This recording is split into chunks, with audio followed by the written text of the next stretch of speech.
Nós louvamos nosso amado Senhor mais uma vez pela graça de estarmos reunidos e congregados no teu santo e bendito nome.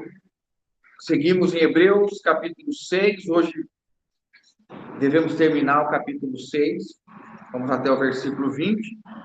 Semana passada nós fizemos inicialmente a partir do versículo 13 e caminhamos até o versículo 15. Então, hoje nós vamos retomar a leitura deste trecho longo, porque nós precisamos deste contexto, mas estaremos mais dedicados a partir do versículo 16 até o 20.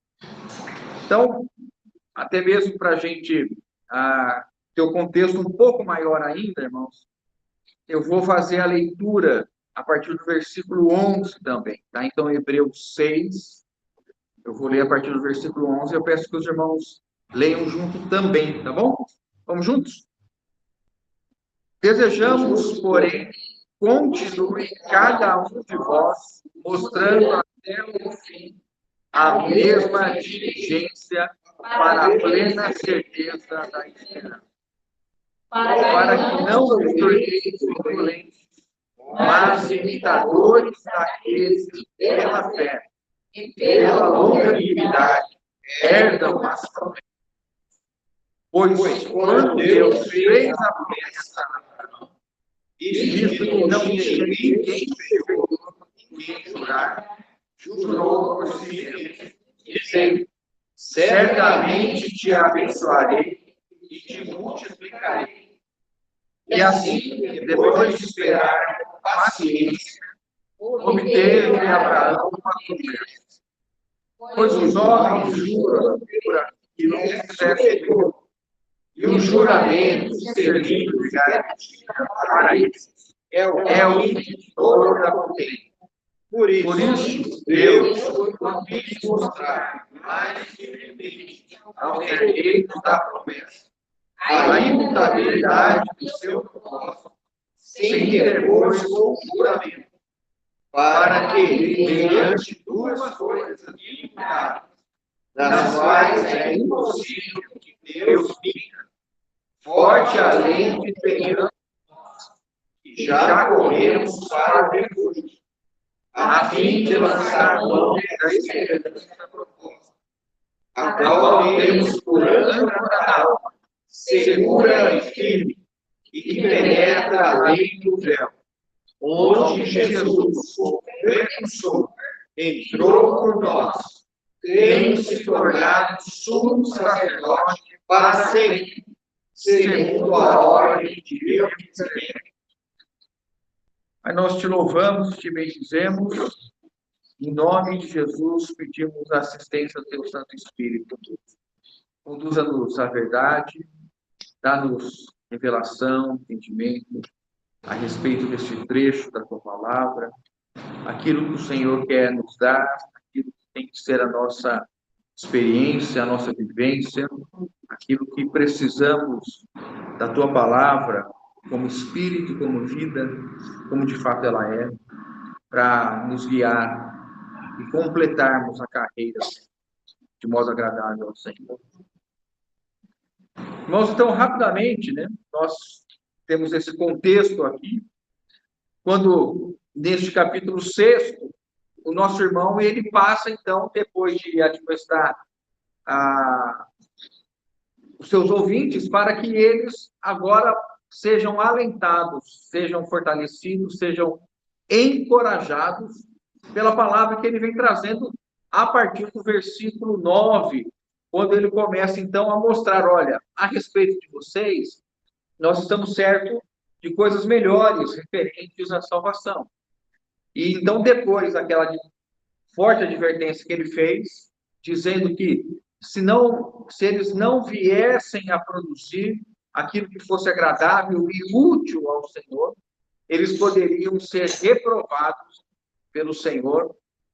E isso foi a última admoestação dentro desse contexto. E aí, de um modo muito específico e doce, ele passa a olhar para eles, até chamam de amados, aos amados, mostrando para nós que, de fato, o nosso irmão é um pastor que está interessado que os irmãos cresçam, amadureçam. Ele havia advertido, né, e até mesmo confrontado a condição espiritual deles, dizendo: vocês se tornaram lentos em ouvir, vocês se tornaram tardios, isso trouxe um prejuízo espiritual para vocês, vocês deixaram de comer alimento sólido e passaram a se alimentar de leite. Mas o alimento sólido precisa ser retomado. E quando ele faz essa interrupção, ele estava iniciando o assunto do sacerdócio de Melquisedeque. E ele fala: olha, eu teria coisas profundas para falar para vocês, mas não tenho condição. E aí a gente fica admirado, né, porque ainda neste capítulo 6, no versículo 20, ele retoma o assunto de Melquisedeque. O que nos faz pensar é o seguinte: no momento ele fala, não posso falar disso, não tem como continuar. Mas à medida que ele vai trazendo a demonstração e ele mesmo vai escrevendo para os irmãos, parece que algo muda. E aí ele se sente apto a retomar o assunto a respeito de Melquisedeque. E é nesse contexto, então, que aí ele vem no versículo 11, que ele traz pela primeira vez o tema esperança, e ele fala: olha, vocês precisam manter firmes até o final a mesma diligência para a certeza da esperança. Foi um tema que nós abordamos na semana passada. E ele também introduz no versículo 12, dizendo: na história do povo de Deus, há modelos que vocês devem imitar de homens que foram perseverantes para obter a promessa que Deus havia feito. E estes homens devem ser exemplos para vocês, vocês devem imitá-los. Porque, como diz o versículo 12, manifestaram fé e longanimidade.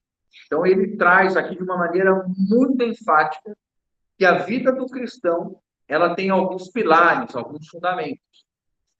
Paulo diz que nós temos 3 pilares: fé, esperança e o amor. Fé, esperança e o amor. A vida cristã, então, segundo o apóstolo Paulo, se manifesta ou tem 3 pontos de apoio que devem ser mantidos firmes: fé, esperança e o amor. E aqui nós somos lembrados pelo autor que a fé e a longanimidade, elas também têm um papel fundamental para a carreira cristã.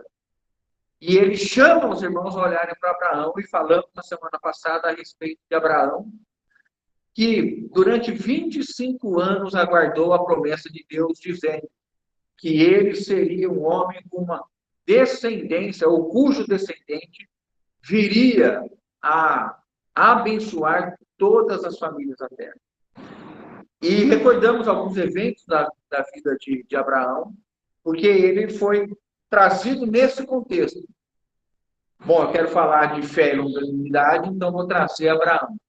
E aí ele revela que Deus fez promessa, quando chamou Abraão da terra de Ur dos Caldeus: sai da tua parentela, deixa a tua casa, vai para o lugar que eu te mostrarei, e eu te darei uma descendência, vocês terão uma terra, e todas as nações da terra serão abençoadas em ti. E aí nós sabemos, e lembramos resumidamente, a vida de Abraão. E quando chegou com 100 anos, na verdade 99 anos, Deus reapareceu a ele e disse: olha, Abraão, daqui 1 ano eu voltarei, e Sara, tua mulher, dará um filho, e este filho, este descendente, terei com ele a aliança, e as famílias da terra serão abençoadas. O apóstolo Paulo traz para nós a revelação de qual seria essa bênção. Qual seria essa bênção? Gálatas 3 mostra, acho que é um texto que vale a pena nós lermos. Gálatas 3. Vamos rapidamente aqui ver Gálatas 3.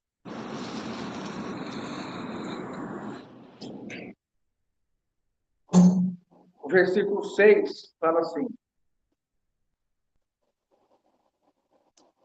é o caso de Abraão, que creu em Deus, e isso lhe foi imputado para a justiça. Sabei, pois, que os da fé é que são filhos de Abraão.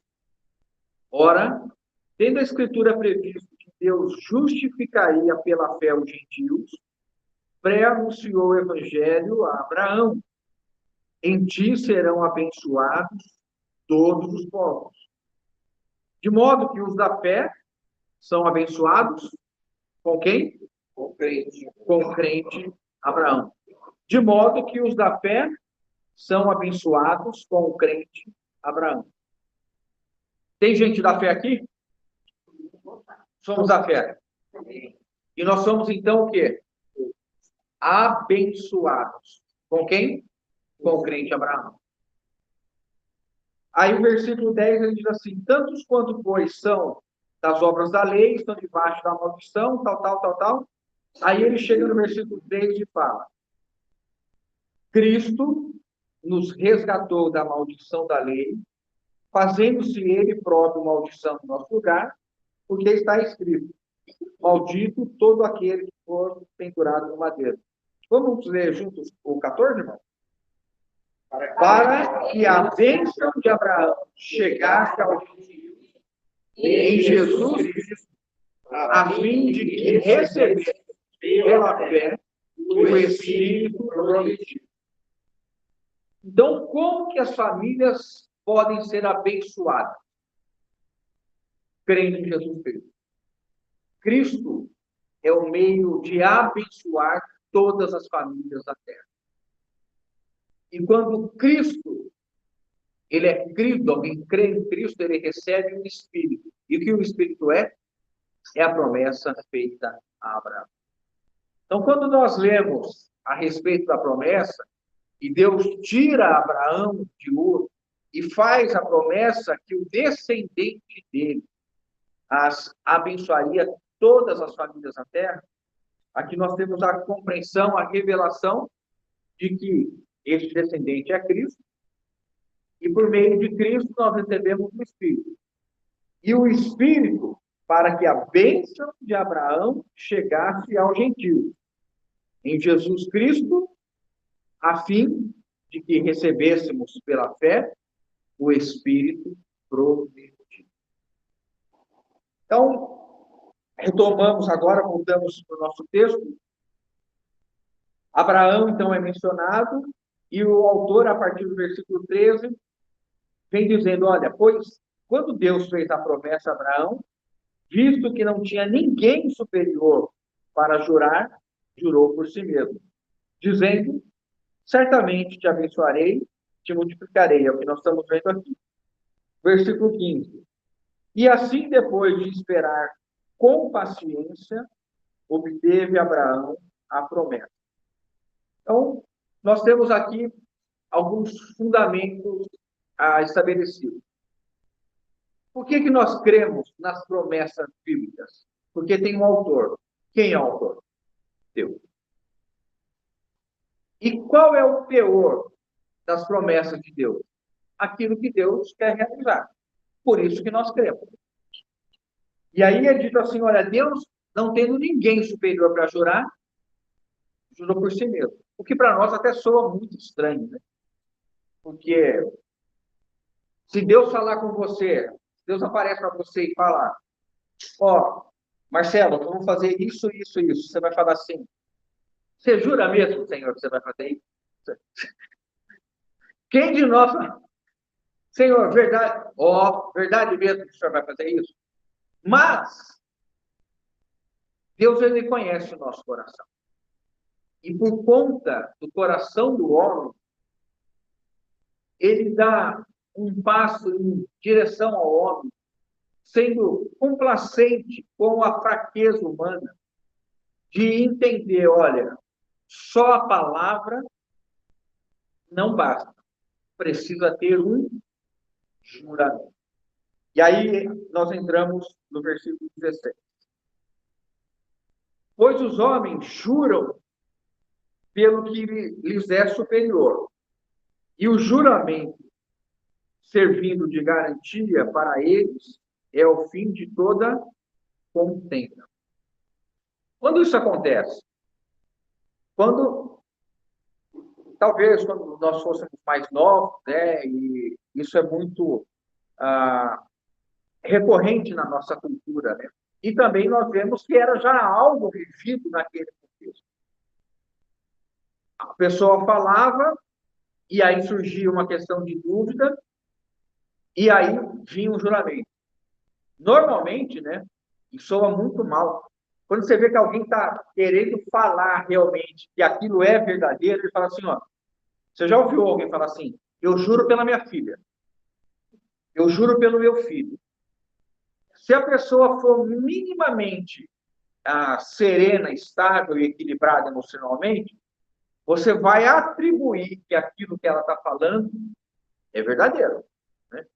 Eu juro pelo meu pai. Né?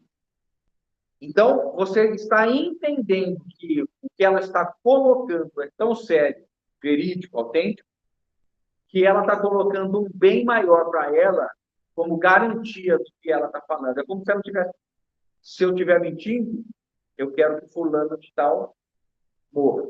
Né? Aqui no versículo 16, isso é forte para nós, porque Deus, embora sendo Deus, ele olha a fraqueza humana e olha para a condição de Abraão, e quando Abraão está novamente, né, no ápice já do estágio de fé de Abraão, e falávamos isso no sábado passado, no capítulo 22 foi quando Deus fez esse juramento. Abraão acabara de levar a Isaac para o Monte Moriá para ser imolado. E neste contexto é que Deus brada com Abraão, o anjo aparece e fala, não faças mal ao menino. Então, Abraão estava a ponto de sacrificar Isaac, e quando Deus diz, olha, não há necessidade. E Deus, nesse contexto, Gênesis 22, 16, vou ler para os irmãos só precisam acompanhar aqui, ouvindo, Deus diz assim, nesse contexto, acabou de parar o cutelo, e disse, jurei por mim mesmo, diz o Senhor, porquanto fizeste isso, e não me negaste o teu único filho, que deveras te abençoarei, e certamente multiplicarei a tua descendência como as estrelas dos céus e como a areia do mar. A tua descendência possuirá a cidade dos teus inimigos. Nela serão benditas. Nela aqui é descendência, tá? Nela, a tua descendência, serão benditas todas as nações da terra, porquanto obedecestes a minha voz. Então, Abraão voltou aos seus servos e juntos foram para Berseba, onde fixou residência. Vejam que o juramento do Senhor vem quase como uma recompensa pela fé que Abraão manifestou no ato de entregar Isaac a Deus. Deus apareceu para Abraão em Gênesis 12, depois Gênesis 15, Gênesis 17, Gênesis 22, mas aqui ele jura. Embora o alvo, o destino, aquele que ouviu o juramento tenha sido Abraão, o versículo 17, retornando agora para Hebreus 6, vai dizer para quem que Deus estava fazendo, de fato, esse juramento. Versículo 17 diz assim, por isso Deus, quando quis mostrar mais firmemente aos herdeiros da promessa a imutabilidade do seu propósito, se interpôs com o juramento, para que, mediante duas coisas imutáveis, nas quais é impossível que Deus minta, forte alento tenhamos nós, que já corremos para o refúgio, a fim de lançar mão da esperança proposta. No versículo 17 está dizendo que Deus, ele fez o juramento especificamente para quem? Aos herdeiros da promessa. Olha que coisa, irmãos.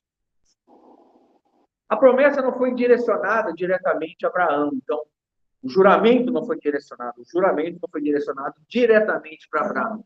embora ele tenha recebido. Mas o que Deus estava trazendo no juramento era para os herdeiros da promessa que eles não duvidassem das promessas do Senhor e do propósito do Senhor. E aí eu pergunto para os irmãos, quem são os herdeiros da promessa?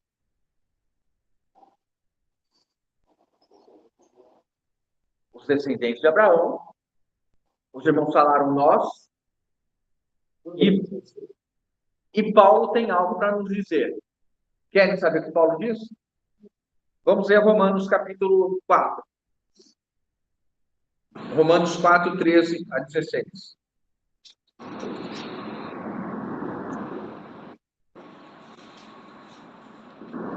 4, 13 a 16. Não foi por intermédio da lei que Abraão ou a sua descendência coube a promessa de ser herdeiro do mundo, e sim mediante a justiça da fé. Pois, se os da lei é que são os herdeiros, anula-se o quê? A fé. E o quê? Cancela-se a promessa. Porque a lei suscita a ira. Mas onde não há lei, também não há transgressão. Essa é a razão porque provém da fé, para que seja segundo a graça, a fim de que seja firme a promessa para toda a descendência, e não somente ao que está no regime da lei. Vamos ler juntos essa parte final? Mas também ao que é da fé, que teve Abraão. Por quê, irmãos? Porque Abraão é pai de todos nós. Muito claro, né, irmãos? Então, o que Paulo está dizendo? Olha, a promessa, o cumprimento da promessa não se dá para os que são da lei. Porque a lei não é capaz de gerar a fé necessária para a justiça. Quando nós olhamos para Abraão, nós sabemos que Abraão foi justificado porque creu. E Abraão se tornou o pai dos que creem. Esta promessa de descendência não é para os que são da lei. E Paulo aqui diz, né? Porque a lei suscita a ira. Essa é a razão porque provém da fé.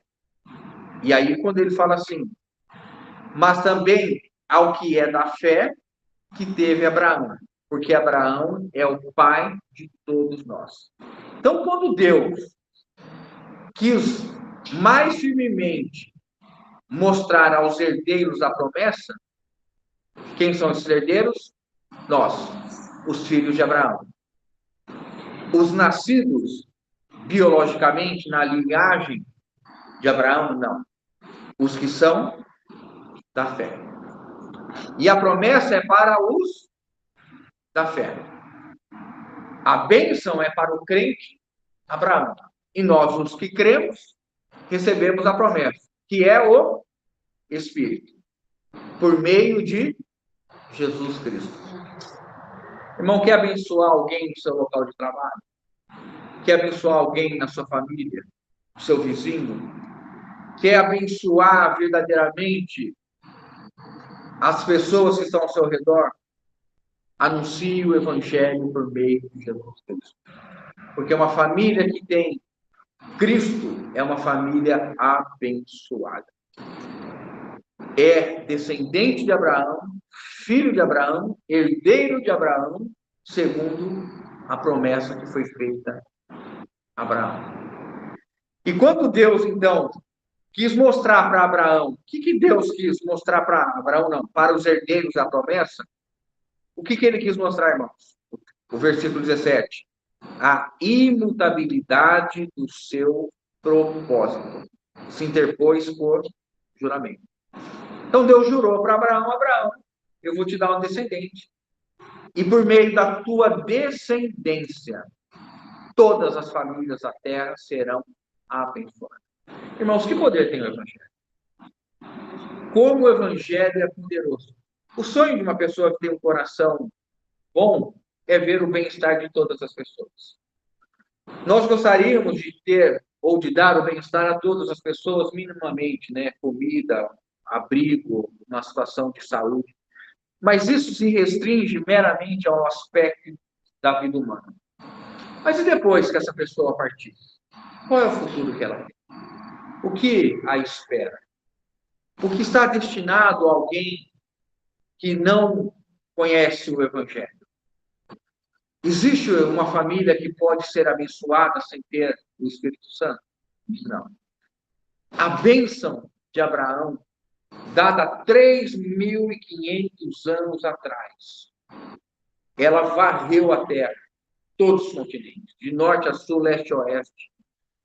Essa bênção chegou a todos os povos, a todas as línguas, a todas as nações, mediante o Evangelho do nosso Senhor Jesus Cristo. E neste tempo que nós estamos, Deus levanta um povo, filho de Abraão, herdeiro da promessa, um povo abençoado. Se existe um povo abençoado, somos nós, os cristãos. Temos a bênção prometida, o Evangelho do nosso Senhor Jesus. E aí o Senhor nos encaminha para diversos lugares. Para quê? Para nós sermos devotados, trabalhadores e exímios profissionais. E no final termos uma boa poupança, um belo bonezinho, uma cadeira de 7 posições reclinável, uma água de coco geladinha, e vendo a brisa balançar a água do mar. É para isso? Quão miserável seremos nós se esses forem os fins dos nossos dias.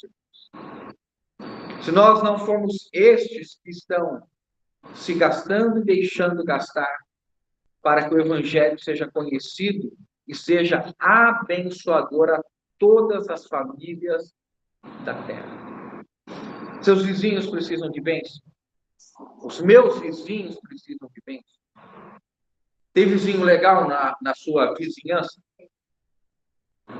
Tem não tão legal? Não vamos usar a palavra chato, né? Não cabe para nós usarmos a palavra. Tem vizinho não tão legal? O evangelho para quem que é? Para o legal, para o muito legal e para o pouco legal? Você tem chefe? Tem professor? Os meninos, os garotos, tem professor? Tem diretor da escola? Precisam ser abençoados. Aí o Senhor nos encaminha para abençoar as pessoas. E nós nos aborrecemos com as pessoas. E nós olhamos a situação caída das pessoas que o Senhor não pede para nós olharmos. Deus diz para Abraão: "Se tu uma bênção". Aí o Senhor nos envia por meio das pessoas cheias de problemas, toda arrebentada, com tudo difícil, tudo lascado. Hoje, no contato com as pessoas, encontramos de tudo, irmãos. De tudo. Tudo. Aqueles que nos encorajaram, aqueles perdidinhos, mas pensa assim, perdido de tudo. E pessoas que ouviram o Evangelho e terminaram falando assim: "Você mudou o meu dia hoje". Qual é o preço disso? Qual é o preço de abençoar a vida de alguém que até aquele instante não tinha tido oportunidade de encontrar com o Espírito prometido? Por isso que os hebreus estavam sendo admoestados a manterem a firme esperança nas promessas do Senhor, para que eles não imaginassem que Deus poderia mudar o seu propósito. Por isso que usa esse termo, a imutabilidade do seu propósito. Qual é o propósito de Deus? Efésios 1, 9 a 11 diz assim: Efésios 1, 9 a 11. Desvendando-nos o mistério da sua vontade. Olha, irmãos, Deus pode desvendar, ou pôde desvendar para nós o mistério da sua vontade. Segundo, o beneplácito que propusera em Cristo. Então, ele desvenda, revela o mistério da sua vontade. E onde está revelado, onde está descortinado esse mistério? Em Cristo. Então Deus, quando ele olha para a humanidade, ele vê Cristo como resposta para toda a necessidade humana, nesta vida e na eternidade. E aí ele diz assim, versículo 10: esse bom prazer que propuseram em Cristo, de fazer convergir nele, em Cristo, na dispensação da plenitude dos tempos. Deus quer trazer reunido, ou reunir todas as coisas debaixo de Cristo, na plenitude dos tempos, tanto das do céu quanto da terra. Com a queda provocada por Satanás, todo o universo foi abalado pela rebelião. Todo o universo. E houve um caos, uma desordem. Houve um desencabeçamento. O universo saiu debaixo do encabeçamento de Cristo. E agora, Cristo, ele vem o quê? Redimir toda a sua criação, fazendo com que todo o universo, as coisas do céu e as coisas da terra, sejam encabeçadas em Cristo. E para isso ele usa a igreja. Nesse processo de trazer o ápice da criação de Deus, o ser humano, primeiramente subjugado ao encabeçamento de Cristo, que é a nossa história. Nós vivíamos segundo a nossa própria cabeça. Fazíamos aquilo que nós gostávamos, queríamos, e julgávamos pertinente. Até um dia que nós somos alcançados pelo amor de Cristo. E nós nos rendemos e sujeitamos ao Senhor. Com quem você tem caminhado há 10, 20, 30, 40, 50 anos. Ele tem sido teu companheiro fiel dia e noite, em todas as situações. Tem estado com o Senhor. O Senhor tem estado com você, comigo. Este propósito de redimir, de fazer com que todas as coisas sejam encabeçadas em Cristo, é imutável. Não muda. Deus não altera. E o autor aqui está dizendo, se apeguem a isso. Quando Deus quis dar a Cristo como cordeiro para tirar o pecado do mundo, Deus estabeleceu isso e é imutável. Deus não vai tirar isso de vocês. E vocês precisam se fortalecer nesta verdade, neste propósito, que Deus deu a Cristo para a nossa redenção, para a remissão dos nossos pecados, para que nós fôssemos regenerados, nos tornamos filhos de Deus, herdeiros de Cristo. E temos um penhor em nós, que é o quê? O Espírito Santo. Qual a garantia que você hoje é de Cristo? O Espírito que é dele. Que está em quem? Em você e em mim. E aí o autor continua dizendo aqui, o versículo 11. Eu estou em Efésios 1. Nele digo, no qual fomos também feitos herança.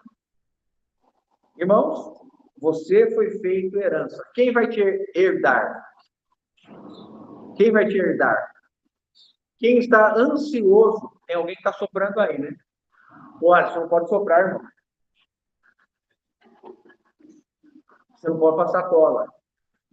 Quem vai nos herdar? Hã? Você já se viu como herança de alguém? Todo mundo gosta de ser o herdeiro, né? Não é não? Você quando vê aqueles filmes que aparece um tio que você nunca viu, bate na sua casa, o representante legal falando, olha, o seu tio da terceira geração da sua família, ele morreu, não tinha herdeiro nenhum e você é o herdeiro dele. Você herdou um castelo na Suíça, você herdou e tal coisa, e tal coisa. Esse é, pelo menos, o sonho de quando nós éramos jovens, né?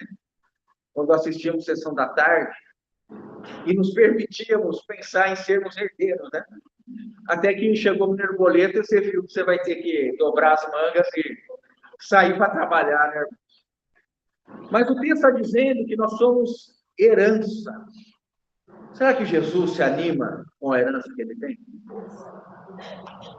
Hã? Será que nós estamos dando uma encorajada para o Senhor? E o Senhor está falando, puxa, que legal, vou herdar o irmão tal, a irmã tal. Ele é a minha herança. Na verdade, a herança é coletiva, né? É um corpo coletivo. Mas pense o seguinte, irmãos. Nós não somos somente herdeiros de Deus, herdeiros com Cristo, mas nós somos a herança. E Cristo está trabalhando na sua herança, para nos tornar cada vez mais apropriados, mais conformados na sua própria imagem. E aí, retomando agora, né, ele diz assim, feitos a sua herança, predestinados, aqui que eu queria chegar, predestinados, segundo o propósito daquele que fez ou faz todas as coisas conforme o conselho da sua vontade. Então, agora a gente entende quando fala assim, olha, a imutabilidade do propósito. Deus faz tudo conforme o conselho da sua vontade. Tudo que existe, tudo que foi feito por Deus é conforme a sua vontade. Você e eu, nós nascemos segundo a vontade de Deus. E um dia o Evangelho chegou para você segundo a vontade de Deus. E cada dia, um após o outro, tem sido vivido graças à vontade de Deus. Quem aconselha a Deus? A sua própria vontade. E o seu propósito é segundo a sua vontade. Então, o autor está dizendo assim, não se deixem levar por qualquer outra situação que não a imutabilidade do propósito de Deus. Cristo Jesus morreu para nos redimir e ele é o nosso Redentor. E ele se fez, como nós vemos em Hebreus 2, ele é aquele que se compadece da descendência de Abraão. E ele veio e sabe que nós sofremos e ele nos socorre. Não percam de vista, não tirem a esperança de Cristo. Cristo é a esperança de vocês. Aí ele diz assim, voltamos agora a Hebreus, capítulo 6, versículo 18. Ele terminou falando da imutabilidade do seu propósito. Então, Deus, para que nós estivéssemos seguros, jurou por nós, para que nós, né, herdeiros da promessa, tenhamos plena convicção. Para que, mediante duas coisas imutáveis, quais são essas duas coisas?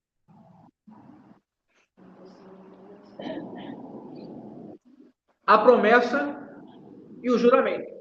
As duas coisas imutáveis, para que, mediante duas coisas imutáveis, nas quais é impossível que Deus minta, tenhamos forte alento. Quais são esses dois pontos, então? O primeiro que Deus fez, a sua promessa, Deus não pode voltar atrás. E o outro ponto, qual é? É o juramento. Então, nós temos duas coisas imutáveis que Deus não pode mudar. A promessa e o juramento. E aí nós entendemos que a promessa e o juramento não são especificamente para Abraão, mas para os herdeiros da promessa. Então, Deus fez um juramento para você e para mim. Deus prometeu para você e para mim. E nós não podemos ter o direito de duvidar da promessa do Senhor. Por quê? Porque o propósito da promessa e do juramento é gerar em nós uma forte convicção, um conforto, um encorajamento, que é dito aqui. Tenhamos nós um forte alento. Irmãos, vamos imaginar o seguinte: o propósito de Deus é a garantia de que tudo que Deus prometeu vai se cumprir. Até mesmo, irmãos, se nós formos obstáculo e oposição ao Senhor. Aquele que começou a boa obra há de completá-la até o dia de Cristo Jesus. Que o Senhor vai completar, ele vai. Se nós cooperarmos, isso vai ser mais rápido. Se nós nos opusermos ou não contribuirmos, vai levar um tempo maior.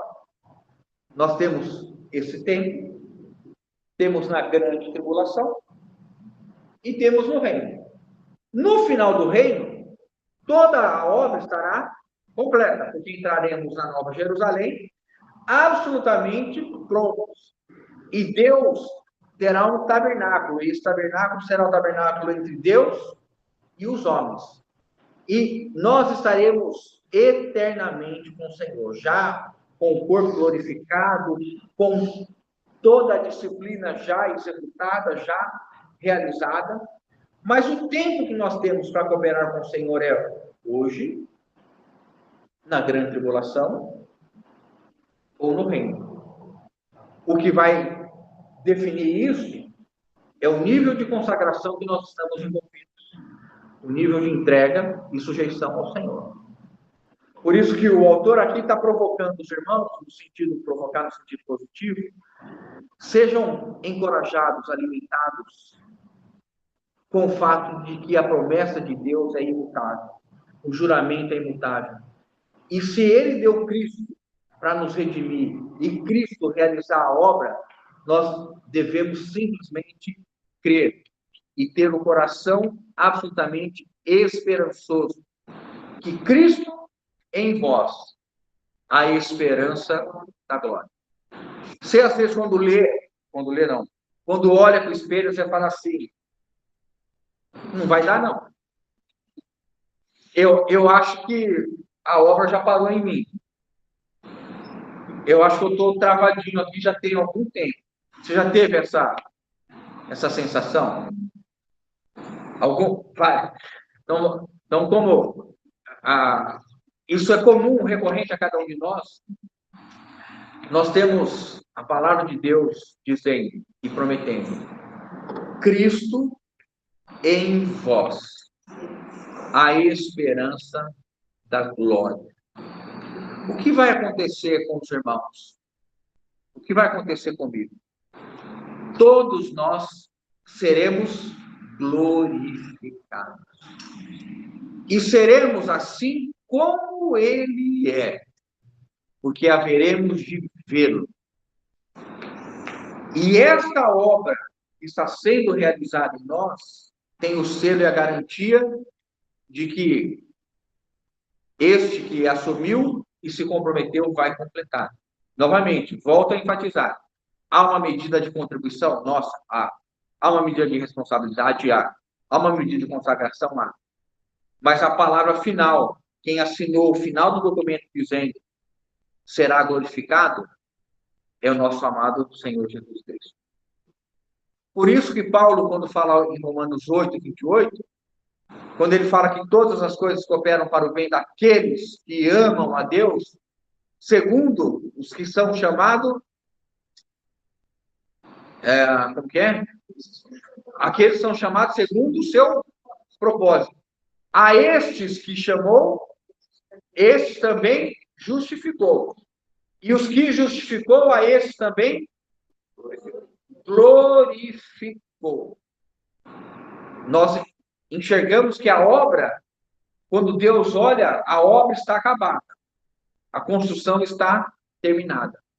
A igreja está edificada. E os crentes estão glorificados. Então, irmão, a melhor coisa que você tem para fazer é cobrir o teu espelho. Pega uma mantinha, cobre o teu espelho, não olha mais no espelho e fixa o olhar em Cristo Jesus, olhando firmemente para o autor e consumador da nossa fé. E o teu amado esposo que está do teu lado, e a tua amada esposa que está do teu lado, no dia a dia, não vai olhar e falar das tuas rugas e nem das tuas falhas, mas vai olhar para você e falar: bem, aquele que começou a boa obra vai completar até o dia de Cristo Jesus. E nós vamos orar e abençoar as nossas esposas, nossos maridos, nossos filhos, porque a obra é do nosso amado Senhor Jesus Cristo. E nós vamos pegar aqueles que estão com os joelhos trôpegos e nós vamos estender a nossa mão e falar: olha para Jesus. E Ele prometeu não te abandonar nenhum dia. Mas eu não consigo nem levantar hoje. Jesus vai deitar do seu lado. Ele vai soprar fôlego de vida em você. E quando você levantar, você sabe que a tua força e o teu vigor procedem dele. E nós, como igreja, estamos aqui para estarmos fortalecendo a cada um dos nossos irmãos. Nós não vemos as máculas, as rugas, as falhas. Nós não pedimos para os irmãos usarem cosméticos. Nós pedimos para os irmãos olharem firmemente para o Senhor. Não se deixe levar por aquilo que você tem vivido, mas creia que a vida que há em você e em mim é poderosa para fazer infinitamente mais do que quanto pedimos ou pensamos. Ele veio para nos socorrer. Ele vive a interceder por nós. Aí ele segue dizendo, voltando aqui para Hebreus, né? Vamos seguir para o próximo versículo 18 que nós estamos, né? Para que mediante duas coisas imutáveis, nas quais é impossível que Deus minta, forte alento tenhamos nós, que corremos para o refúgio, a fim de lançar mão da esperança proposta. O termo esperança novamente é trazido, irmãos, e isso precisa nos fortalecer muito e direcionar a nossa vida espiritual. Esperança não é o sentido comum que as pessoas usam, de um fato, de um evento duvidoso, incerto. Não é? Normalmente as pessoas falam assim: eu tenho esperança que isso vai acontecer. É que pode ser que aconteça, ou pode ser que não aconteça. A esperança bíblica, a esperança no contexto que nós estamos, é um evento certo, determinado por Deus, que não pode sofrer variação, que não pode mudar, e que nós esperamos no tempo que aconteça. Somente isso. É certo que vai acontecer. A esperança tem esse poder de levantar a nossa cabeça e fazer com que nós olhemos para o Senhor, que está diante de nós, para que o nosso olhar esteja fixo nele. E cada dia a nossa distância com o Senhor diminui.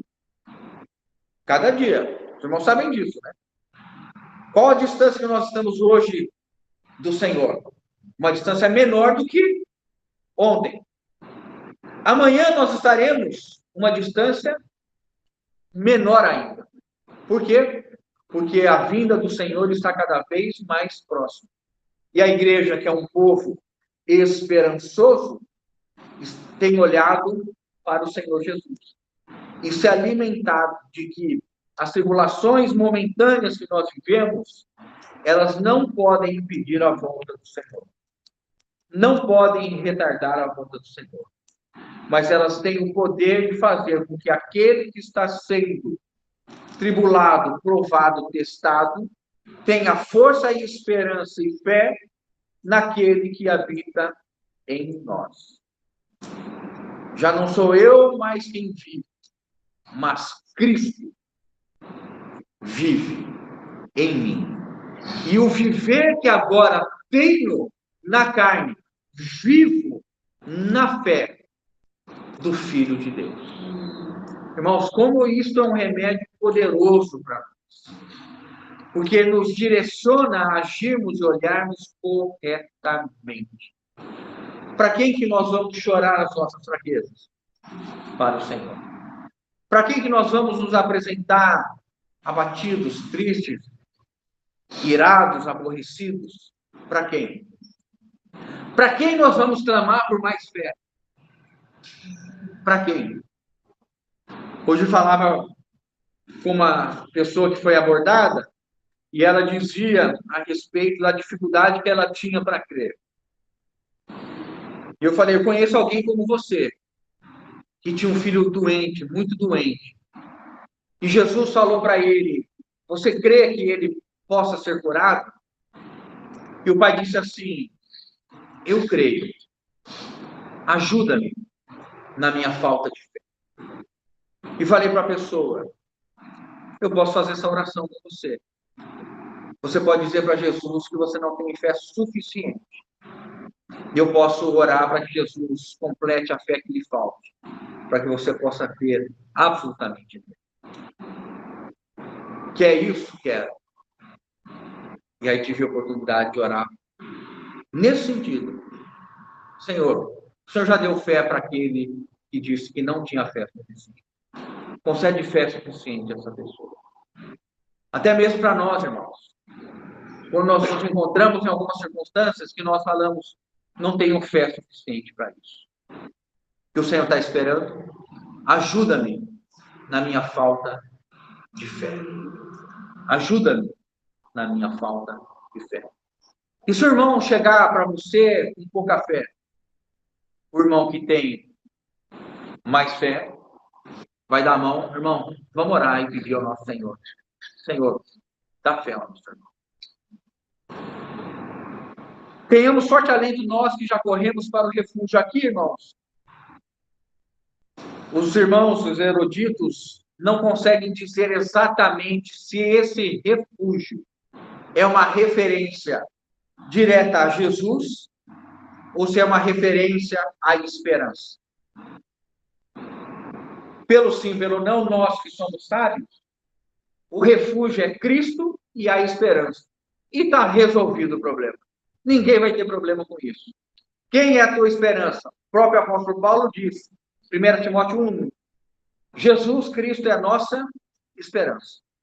Mas a esperança também no sentido daquilo que está colocado diante de nós, que é imutável, que Deus não pode falhar, que Deus não pode abandonar, que Deus não pode desistir.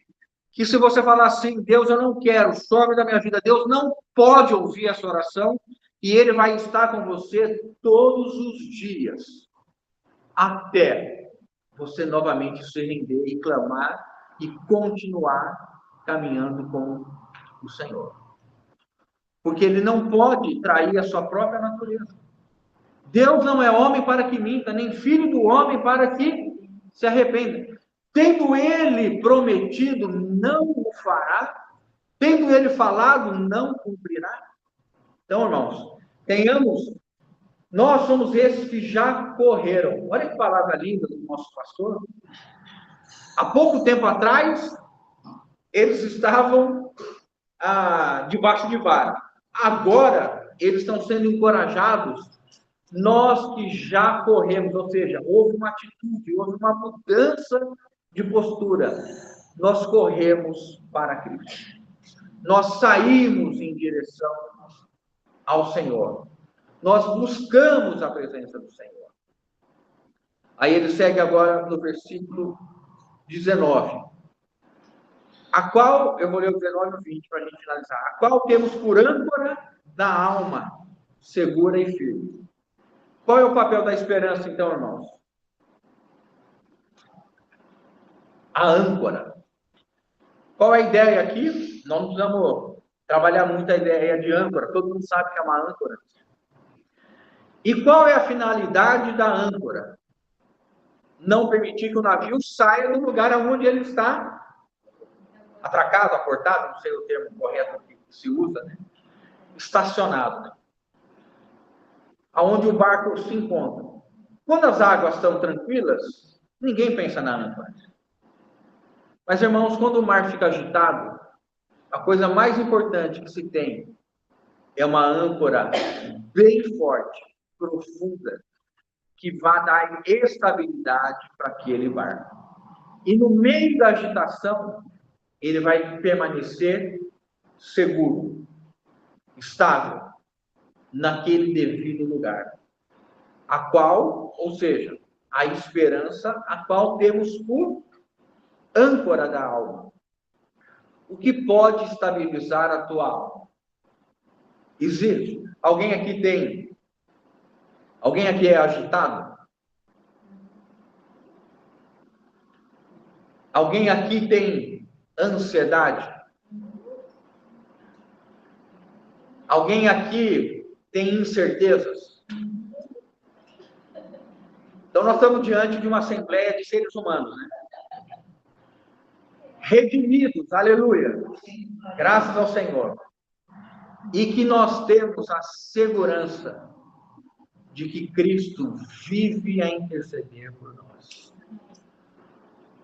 Quando nós estamos com as águas agitadas, a nossa alma, ela pode estar segura que Cristo está conosco todos os dias.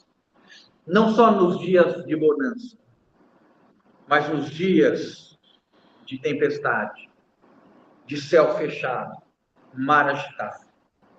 E quando nós lançamos a nossa esperança em Cristo, depositamos em Cristo a nossa fé, nós somos guardados da agitação da nossa alma. Sossego alma em aflição. Às vezes nós nos permitimos isso porque desviamos o olhar do Senhor. Nosso irmão Pedro tem a experiência disso, né? Ele passou por isso em nosso lugar. Senhor, se é tu mesmo, manda que eu ande sobre as águas. Puxa, todos nós nos animamos com isso, né? Andar sobre as águas. Eu, às vezes, quando olho uma piscina, um mar, às vezes eu fico imaginando o Pedro. Puxa, como seria legal se eu saísse andando aqui sobre as águas, né? Mas, nosso amado irmão Pedro, rompendo as leis da física, estava ali todo de peito estufado. E espero que Pedro me permita falar dele assim, porque o dia que eu sair com ele, pode ser que ele me dê uma bronca e... Alex, eu não estava assim tão de peito estufado. Tinha até um temorzinho ali, certo? Mas quando surgiu o que, irmãos? Os irmãos se recordam o que desviou o olhar de Pedro? Ventos. O mar se agitou. A ventania chegou na vida de Pedro. E ele pôs o olhar aonde, irmãos? Na tempestade. Nós fazemos isso às vezes? O Senhor não nos disse que nós estaríamos isentos de tempestade. Mas disse que Ele é o porto seguro, onde o nosso barco atracado não vai ser arrastado pelas águas agitadas. Nós temos uma âncora, a nossa esperança está em Cristo Jesus. Senhor, eu caí muito, eu estou envergonhado do que eu fiz. Arrepende, confessa, e o sangue do Senhor é poderoso para te redimir, para te purificar, e nós seguirmos a caminhada com o nosso Senhor.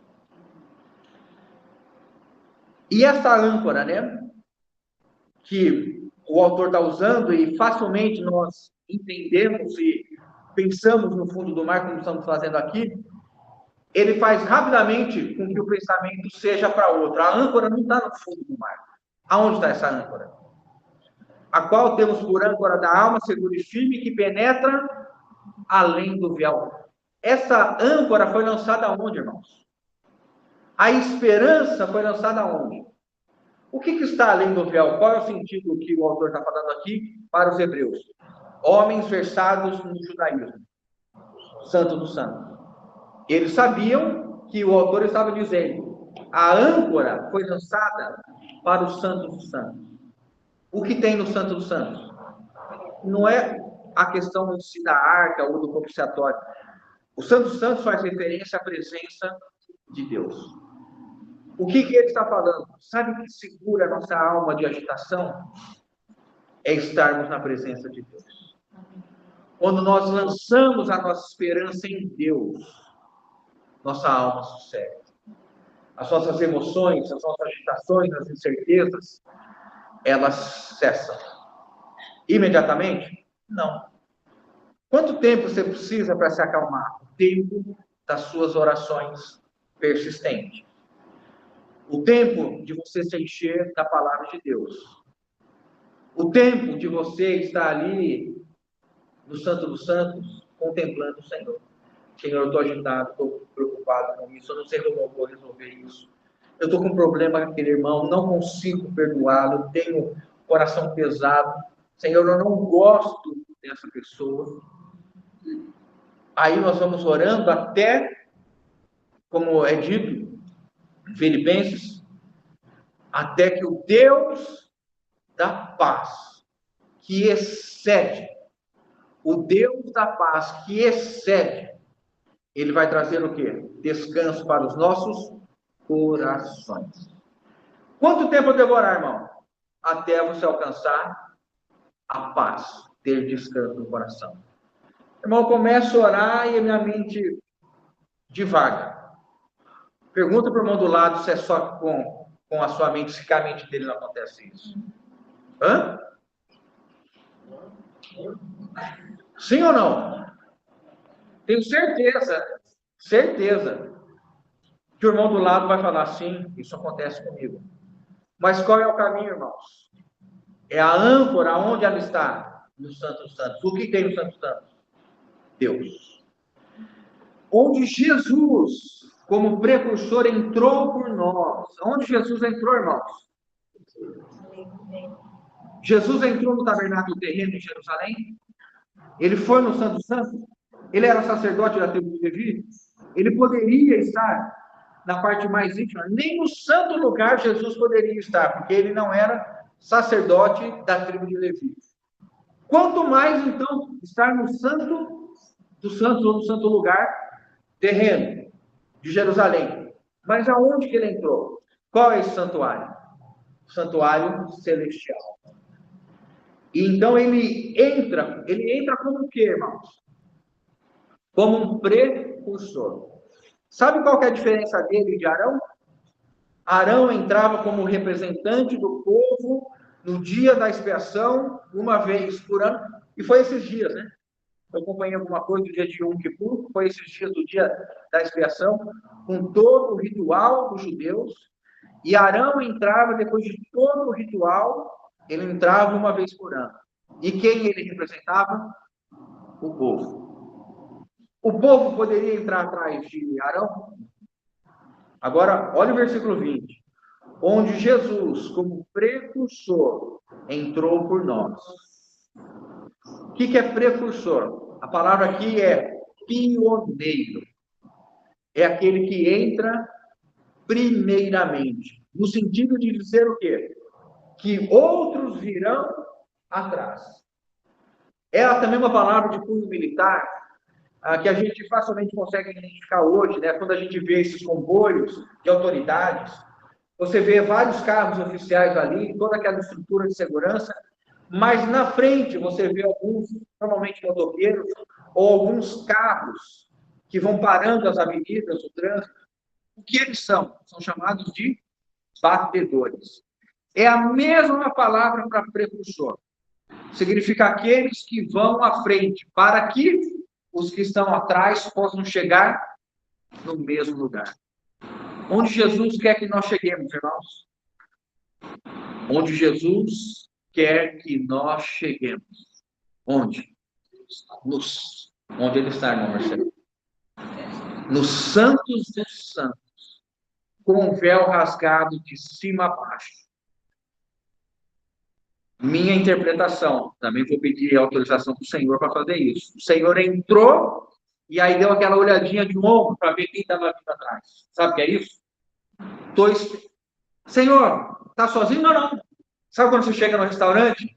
Só o senhor vai, não, estou esperando o pessoal chegar. E aí começa a chegar, né?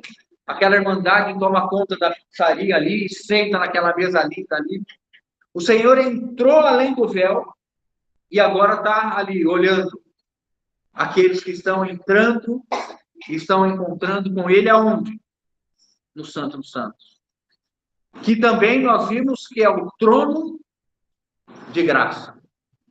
Para ocasião oportuna, a fim de recebermos graça e misericórdia. Onde Jesus está hoje? No trono da graça. Esperando quem? Nós. O que ele espera? Uma âncora a portar ali e ficar firme, estabilizando a nossa alma. Você já contou algum fato do Senhor que deixou o Senhor desestabilizado? Senhor, senta aqui, eu tenho algo para contar para o Senhor, algo. Não sei nem como contar para o Senhor. É grave. Aí você conta para o Senhor fala, Alex, não sei o que eu vou fazer agora. Estou desesperado. Já aconteceu isso, irmãos? As nossas aflições podem desestabilizar o Senhor? Podem mudar a maneira do Senhor agir? Podem inverter o seu propósito? Não. Nós estamos diante do trono da graça, a fim de recebermos graça. Então, o Senhor espera que nós nos acheguemos a Ele do jeito que nós nos encontramos. Sem cosmético. Com as rugas. Com o olhar, às vezes, fundo de choro. Com as angústias. Para que Ele possa nos dar o quê? Graça e misericórdia. Com isso, irmãos, o autor ele termina retomando o assunto de Hebreus 5:11, quando ele tinha parado. Ele volta, então, a dizer e trazer o tema do sumo sacerdócio de Melquisedeque. Aí ele fala, onde Jesus, como precursor, entrou por nós, tendo se tornado sumo sacerdote para sempre, segundo a ordem de Melquisedeque. As nossas tribulações são passageiras, temporais, nossas angústias. O problema que você tem com o irmão, esperamos em Deus que seja temporário, passageiro, com o seu vizinho, mas o sacerdócio do Senhor, ele é eterno. Isso significa que todos os dias da nossa vida, nós teremos socorro em ocasião oportuna. Nós nunca estamos sós. Nós sempre temos alguém que está orando por nós, que vive a interceder e que socorre a descendência de Abraão. Lancemos a nossa esperança, então, no sentido amplo, irmãos. Essa esperança não é... Veja, eu vou usar uma frase que não soa bem, mas a esperança não se resume somente em Cristo. A esperança aqui é o sentido de toda a esfera celestial, onde Deus, o Pai, Cristo e o Espírito Santo estão, onde o trono que governa o universo. É nesse sentido que a esperança é maior do que nós poderíamos falar somente de Cristo. A esperança aqui é tudo que foi alcançado, tudo que foi conquistado por Cristo quando ele, como Jesus, o homem com o corpo glorificado, que sabe o que é padecer, quando ele ascende ao céu, é entronizado à destra de Deus, é essa esfera que o autor está dizendo. Lancem a âncora, lancem a esperança, depositem a fé no autor e consumador da fé de vocês. E descansem, porque ele é sacerdote para sempre. E as dificuldades, perseguições que vocês estão passando, são temporais, são momentâneas. A nossa breve e momentânea tribulação produz eterno peso de glória. E Deus não nos dá mais do que nós podemos suportar, nos concedendo com isso o escape necessário para a circunstância. Quem é o escape? Cristo. Onde Cristo está? Além do véu. Como pioneiro, esperando que nós estejamos ali, neste ambiente, nesse trono de graça. Irmãos, queria só destacar 3 pontos que eu marquei aqui com os irmãos. Há momentos de fraqueza e apatia na vida dos irmãos e na vida de uma congregação. E é importante que nós, como o autor de Hebreus, consideremos todos os irmãos como amados, escolhidos e redimidos pelo Senhor. No muito sofrimento, nas tristezas, podem enfraquecer o vigor espiritual de qualquer um de nós. E por isso, nós precisamos de um corpo de irmãos e irmãs maduros, que estão dispostos a socorrer aqueles que se encontram em fraqueza e dor. Nesses momentos, é fácil abandonar a obra do Senhor. É fácil deixar o ministério e o serviço. Mas o que o autor de Hebreus faz é nos recomendar a continuar servindo aos santos. Porque Deus não é injusto para esquecer do nosso trabalho. Devemos nos arrepender e voltar à prática das primeiras obras. Pois somente com uma vida dedicada e ativa diante do Senhor, poderemos experimentar a renovação espiritual. O que é comum quando nós enfrentamos dificuldade é nos apartarmos, nos escolher, nos recolhermos. Por quê? Porque isso é uma tendência nossa. O que nós precisamos é continuar contra a nossa própria vontade, mas em amor ao Senhor, servindo os irmãos com aquilo que nós recebemos. E dessa maneira nós podemos ser restaurados.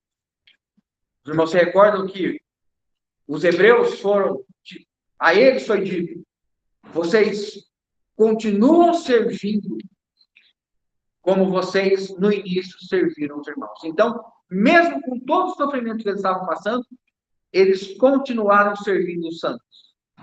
E eles estavam sendo agora reconfortados pelo Senhor. Estavam sendo administrados. Por quê? Porque a opção não é parar, irmãos. Nós não somos do que retrocede. Tá, vamos admitir que a gente sofra um baque, mas nosso tempo de recolhimento é curto. É o tempo de dar uma ajeitada, de você dar uma orada, permanecer ali no Senhor, sacudir a poeira, pegar na mão de 2, 3 ali, irmãos, estou nessa situação, e depois seguimos adiante, firmes, confiantes no Senhor, depositando inteiramente a nossa esperança nele. E aí termino com esse último ponto que eu anotei aqui. Devemos lembrar que nós não somos os únicos ou os primeiros a passarem por tribulações e provas. Devemos olhar para aqueles que vieram antes de nós e imitar a fé que tiveram. E dessa maneira saber que na história da igreja a fé sempre prevaleceu. E assim será com cada um de nós. Porque o mesmo Deus que fez com que estes homens e mulheres permanecessem a preço de suas vidas e desafiassem os perigos e suportassem tribulações, triunfaram no nome do nosso Senhor. Hebreus 11 diz isso. Homens que o mundo não é digno de ter a presença deles. Cerrados ao meio, lançados às bestas, e todas as outras coisas. E aqui nós devemos lembrar que nós temos homens e mulheres que servem de exemplos e devemos imitar a fé e a longanimidade que eles tiveram. Nós somos os primeiros que estão sofrendo. Seremos os últimos. Mas há um caminho de triunfo mesmo no sofrimento e na tribulação, confiarmos. Se os irmãos venceram, o mesmo Senhor que sustentou os irmãos não vai nos sustentar? Certamente. Por isso que a nossa confiança está no Senhor. Louvado seja o Senhor. Deve haver uma dedicação constante e íntima. Deve haver uma dedicação constante e íntima com Cristo por meio da sua palavra. E depois no poder da fé e da confiança, como expressão de lealdade ao Senhor. Da nossa parte, que deve haver, irmãos, uma dedicação constante e íntima ao Senhor e à sua palavra. Vamos lançar nossa âncora? Vamos confiar naquele que começou a boa obra em nós? Vamos ajudar os irmãos que estão enfraquecidos? Vamos aprender a pedir socorro quando estarmos fracos? Nós não vendemos cosméticos, irmãos. Nós cobrimos nossos espelhos e lidamos face a face uns com os outros. Com a cara limpa, com transparência. A igreja é o lugar onde os fracos se reúnem para serem fortalecidos pelo Senhor. Louvado seja o Senhor.